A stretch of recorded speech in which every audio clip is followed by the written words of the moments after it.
Si Michael Gerard Tyson o kilala sa Mike Tyson, ipinanganak noong ika-30 ng Hunyo taong 1966, ay isang Amerikanong dating propesyonal na boksingero na nakipagkompetensya mula 1985 hanggang 2005. Palayaw na Iron Mike at Kid Dynamite sa kanyang maagang karera, at kalaunan ay kilala bilang ang baddest man on the planet. Si Tyson ay itinuturing na isa sa mga pinakadakilang heavyweight na boksingero sa lahat ng panahon. Naghari siya bilang hindi mapag-aalinlangan ng World Heavyweight Champion mula 1987 hanggang 1990. Nanalo si Tyson sa kanyang unang 19 na propesyonal na laban sa pamamagitan ng knockout, 12 sa mga ito sa unang round. Inaangkin ang kanyang unang boxing belt sa edad na 20 taon. Hawak ni Tyson ang record bilang pinakabatang boksingero na nanalo ng titulo sa heavyweight.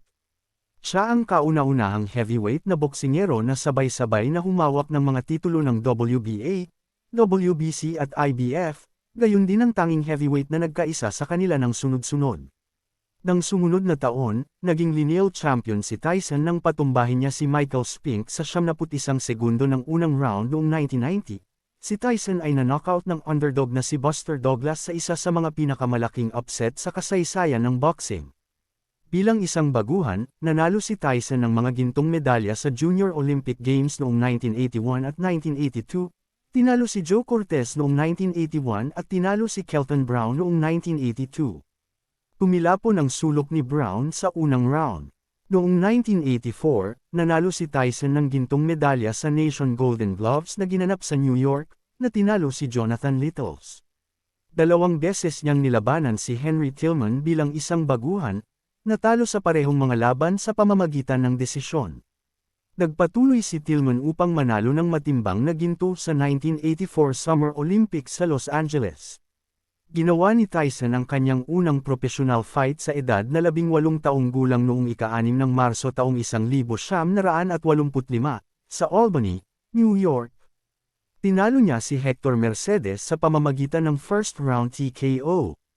Ang unang pambansang laban ni Tyson sa telebisyon ay naganap noong ika-16 ng Pebrero taong 1986 sa Houston Fieldhouse sa Troy, New York, laban sa journeyman heavyweight na si Jesse Ferguson, at dinala ng ABC Sports.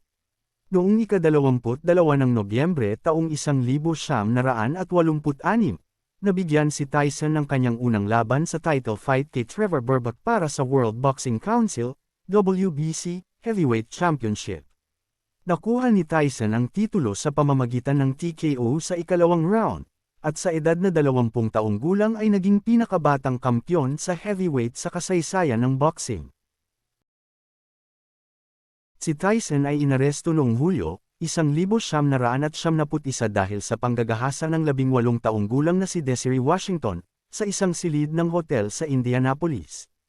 Ang paglilitis sa panggagahasa kay Tyson sa Superior Court ng Marion County ay tumagal mula ika-26 ng Enero hanggang ika-10 ng Pebrero, 1992. Matapos maparol mula sa bilangguan, madaling nanalo si Tyson sa kanyang mga comeback bouts laban kina Peter McNeely at Buster Mathis Jr. Ang unang comeback fight ni Tyson ay nakakuha ng higit sa $76 milyon sa buong mundo, kabilang ang record ng United States na $63 milyon para sa PPV television.